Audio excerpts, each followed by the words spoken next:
मिले कपड़ा फाटे डोर, तन फाटे को औषधि, मन फाटे नहीं ठौर।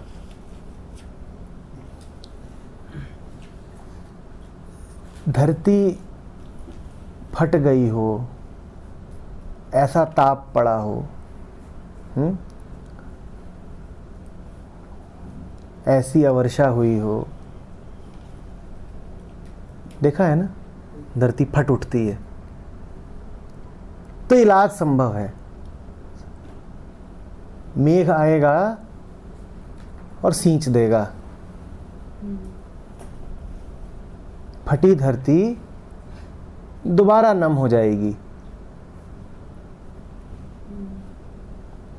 बड़ी समस्या नहीं है कोई, ठीक है। पदार्थगत बात है, पदार्थ ही आकर के हल कर देगा। कपड़ा फाटे डोर, फट गया है कपड़ा तो सुई धागा डोरी काम हो जाएगा, फिर कोई बड़ी समस्या नहीं है। तन फाटे को औषधि, यहां भी पदार्थगत बात है।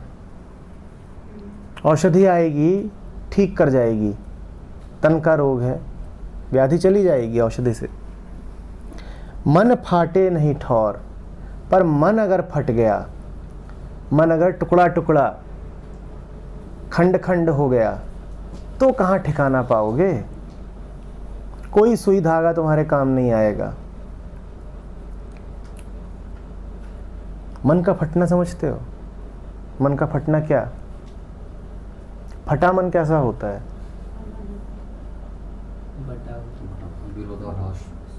हाँ, बढ़िया। और विरोधाभास चारों तरफ है, उनको हम क्या बोलते हैं? जहाँ विरोध ही विरोध है और बिना विरोध के कुछ हो ही नहीं सकता, द्वैत। जो मन द्वैत में जीता है, जो मन पदार्थ में जीता है, जो मन बस उसी को सच मान के जीता है, जो दिखाई सुनाई देता है, जो स्पर्श किया जा सकता है, वही फटा मन है, और कोई नहीं फटा मन है। जो भी मन वस्तुओं में जिएगा वही फटा मन है। जो भी मन इंद्रियों में जिएगा वही फटा मन है।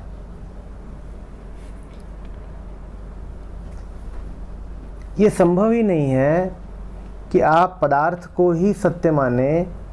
नहीं, पदार्थ को असत्य नहीं कह रहे हैं, पदार्थ को असत्य नहीं कह रहे हैं। पदार्थ तथ्य है, पदार्थ की अपनी सत्ता है। एक ही है जो पदार्थ के रूप में आविर्भूत होता है, पदार्थ को नकारा नहीं जा रहा है। पर पदार्थ क्या है ये तुमने यदि जाना ही नहीं और उसी को आखिरी मान लिया तो फंस जाओगे। इसी को फटा मन कहते हैं। इसको दूसरे तरीके से भी समझ सकते हो।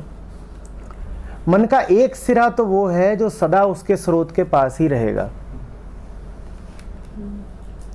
वहां से तुम उसको जुदा कर नहीं सकते, क्योंकि वो जड़ है मन की। मन कितना भी भटकने वाला हो, लेकिन उसका एक सिरा तो अपने खूंटे से बंधा हुआ ही रहता है। वो खूंटा क्या है? स्रोत। दूसरा सिरा मन का संसार बन के फैलता है। एक सिरा मन का तो सदा अपने खूंटे से बंधा ही रहता है, दूसरा सिरा संसार बन के व्याप्त होता है। दूसरा सिरा जितनी दूर जाता जाएगा पहले से, मन उतना फटा हुआ कहलाएगा। समझ में आ रही है बात? यही है फटा मन, जिसने संसार को और स्रोत को दूर कर दिया है, जिसे संसार में ही स्रोत दिखाई नहीं पड़ता, जिसने एक भौतिक जगत और दूसरा आध्यात्मिक जगत तैयार कर दिया है, और जो इन दोनों को पृथक समझता है वही है फटा मन।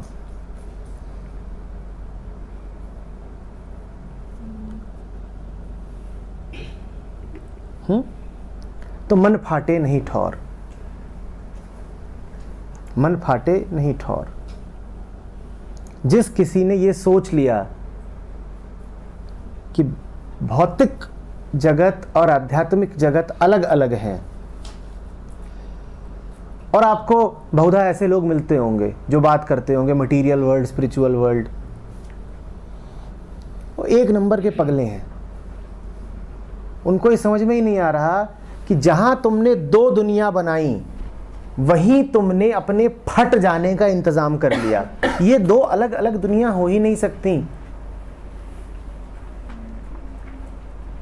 दो दुनिया तुम बनाते ही इस कारण हो क्योंकि तुम पदार्थ से ही चिपके हुए हो। और मजे की बात है कि चिपके पदार्थ से हो पर पदार्थ का सत्य नहीं जानते। चिपके पदार्थ से हो और पदार्थ की सत्ता बनी रहे, इस कारण पदार्थ को राजा बनाते हो एक दुनिया का, और सत्य को उस दुनिया से तुम बहिष्कृत करते हो। तो तुम कहते हो ये पदार्थ की दुनिया है, यहां पर पदार्थ राजा है। हाँ, और एक दूसरी दुनिया भी होती है, वहां पर कुछ और चीजें होती हैं। वहां पर क्या चीजें होती हैं? वहां पर वो पाप पुण्य, स्वर्ग नर्क, ईश्वर, देवी देवता, भगवान, ये इस तरह की चीजें होती हैं। ये तुम जो तुम्हारा सामान्य दुनियावी आदमी है, गृहस्थ है, वो ऐसे ही तो जीता है कि एक तो घर है मेरा जहां हर तरीके की ईर्ष्या, लालच, जलन, वासना पलती है। एक दफ्तर है मेरा जहां हर तरीके की धूर्तता, स्वार्थ, चालबाजी चलती है। और ये क्या है? ये मेरा भौतिक जगत है। और एक दूसरा जगत भी है। वो कौन सा है? वो गुरु का आश्रम है, वो ईश्वर का मंदिर है।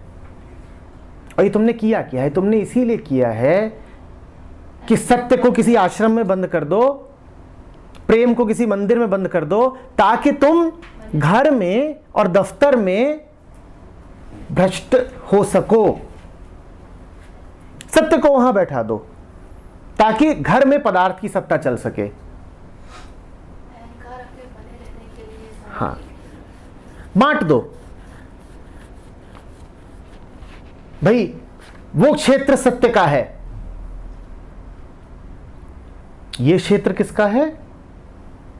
अगर भगवान मंदिर में पाया जाता है तो फिर घर में कौन है?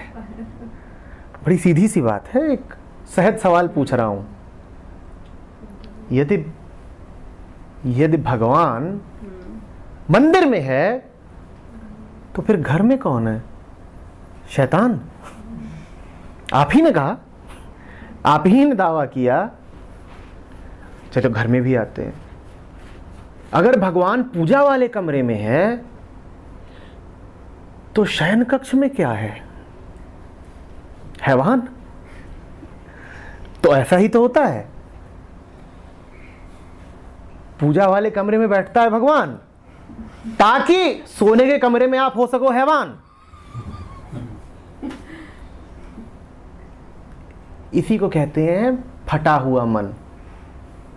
बांट दो, बांट दो, बांट दो। मन फाटे नहीं ठौर।